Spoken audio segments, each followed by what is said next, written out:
السلام علیکم dear students, میں آپ کی اردو کی ٹیچر میڈم فریحہ۔ بیٹا امید ہے آپ سب خیریت سے ہوں گے۔ گزشتہ کلاسوں میں ہم نے اپنی درسی کتاب کی غزل میر تقی میر کے بارے میں گفتگو کی تھی، سمجھایا تھا، پڑھایا تھا۔ آج ہمارا ٹاپک ہے گرامر کا، موضوع ہمارا ہے گرامر کا بیٹا۔ اور گرامر کے موضوع میں ہمارے پاس ہم نے مضامین، کہانیاں، خط، درخواست گزشتہ کلاسوں میں آپ کو بتا دیا تھا۔ آج ہمارا موضوع ہے مکالمہ۔ مکالمہ ہے، پہلے مکالمے کے بارے میں بتاتی چلوں کہ یہ ہمارا دوسرا مکالمہ ہے۔ اس سے پہلے ایک مکالمہ ہم کر چکے ہیں، وہ ہے دو دوستوں کے درمیان ہم نصابی سرگرمیوں کے فوائد پر۔ اور یہ آج ہمارے پاس دوسرا مکالمہ ہے باپ اور بیٹے کے درمیان نظم و ضبط کے حوالے سے۔ تو بیٹا مکالمے سے مراد ہے دو یا دو سے زیادہ لوگوں کے درمیان بات چیت۔ وہ آپس میں کسی عنوان پہ، کسی بات پہ، کسی موضوع پہ تبادلہ خیال یا اظہار خیال کرتے ہیں تو اس کو مکالمہ کہتے ہیں۔ یہاں پر مکالمہ نمبر 2 کے کردار ہیں باپ، بیٹا اور ماسٹر صاحب۔ منظر ہے اسکول کا۔ طریقہ کار یہی ہوتا ہے، یہاں پر دیکھیں باپ اور بیٹے ماسٹر صاحب کے درمیان مکالمہ ہے تو ان کے درمیان گفتگو کا اظہار ہوگا۔ چونکہ مکالمہ ہے نظم و ضبط کے حوالے سے، ڈسپلن کے حوالے سے، تو اس میں یہی بتایا جائے گا کہ نظم و ضبط کی ہماری زندگی میں کیا اہمیت ہے اور بڑے یا عظیم لوگوں کی کامیابی کا راز نظم و ضبط میں کس طرح چھپا ہوا ہے۔ تو پہلے تو نظم و ضبط کے بارے میں ہم تھوڑا سا گفتگو کر لیں کہ نظم و ضبط ہماری زندگی میں ایک ترتیب، ایک سلیقہ پیدا کرتی ہے۔ اس سے آپ جانتے ہیں نظام قدرت بھی ہمیں مثالیں دیتا ہے، جس سے ہمیں پتہ چلتا ہے کہ نظم و ضبط کی ہماری زندگی میں کس قدر اہمیت ہے۔ جی، تو احمد ایک مرتبہ اسکول سے واپسی پر جب گھر آتا ہے تو بڑا خفا دکھائی دیتا ہے۔ اس کے والد اس کو پریشان اور خفگی کی حالت میں دیکھتے ہیں تو پوچھتے ہیں کہ بیٹا کیا ہوا؟ یہاں سے ہمارا باقاعدہ مکالمہ یعنی کہ ڈائلاگ شروع ہو جائیں گے۔ مکالمہ باپ بیٹے کے درمیان ہے۔ تو باپ پوچھتا ہے کہ بیٹا احمد کیا ہوا؟ تم خفا دکھائی دے رہے ہو؟ سوالیہ نشان لگائیں گے کیونکہ باپ سوال کر رہا ہے بیٹے سے، تو اس لیے سوالیہ نشان۔ لائن گیپ سے اس لیے میں لکھواؤں گی آپ کو یا بتاؤں گی تاکہ آپ کی تحریر میں اور لکھنے میں جو ہم کہتے ہیں خوبصورتی ہے وہ نمایاں نظر آئے۔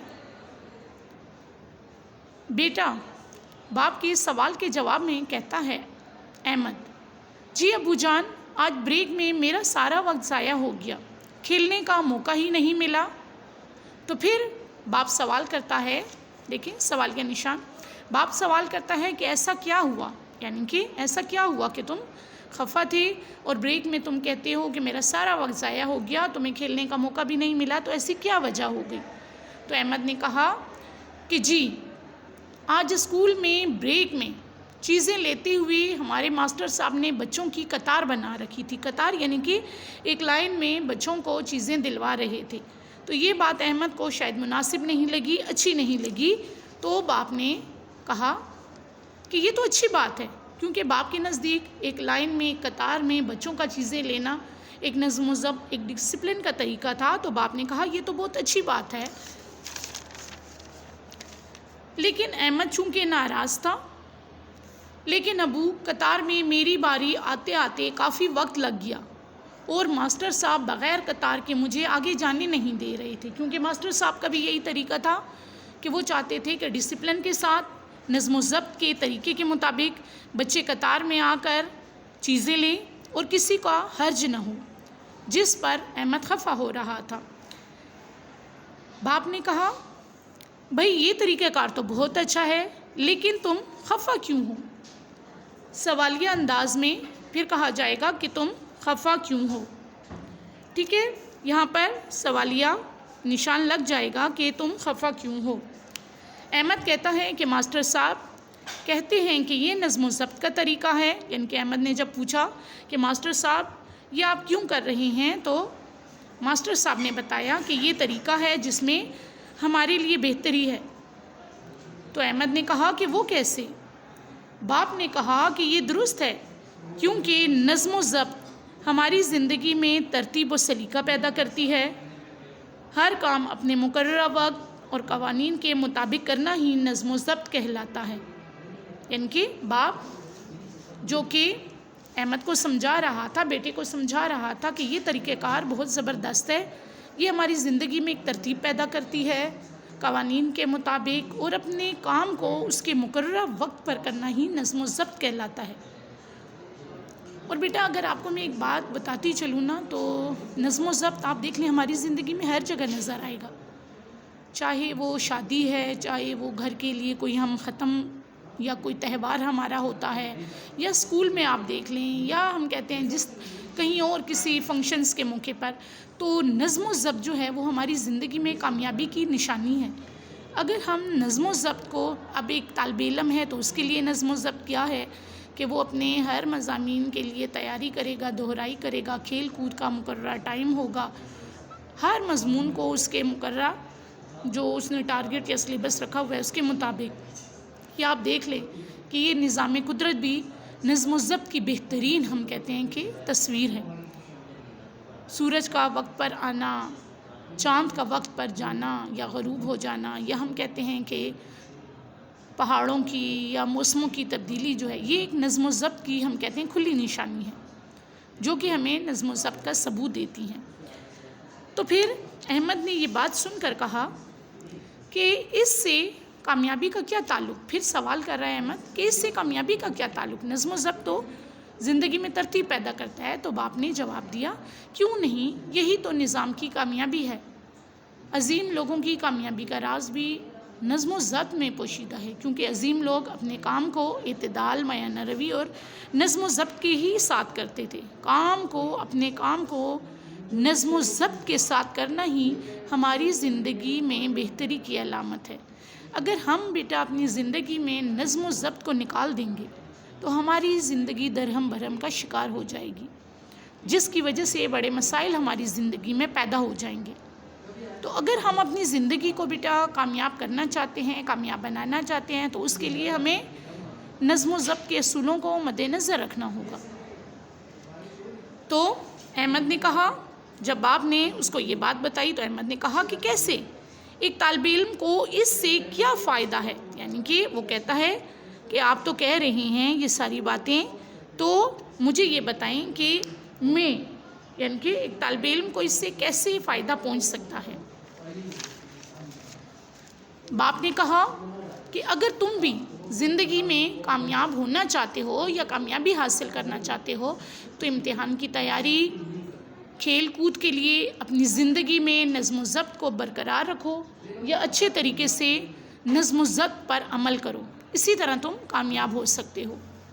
احمد نے کہا، جی ابو، آپ نے درست کہا، میں بھی اپنی زندگی میں نظم و ضبط کے اصولوں کو مد نظر رکھوں گا، یعنی کہ نظم و ضبط کا خیال رکھوں گا، کیونکہ احمد کو اب اچھی طریقے سے سمجھ آ گیا تھا کہ نظم و ضبط انسان کی زندگی میں کیوں ضروری ہے۔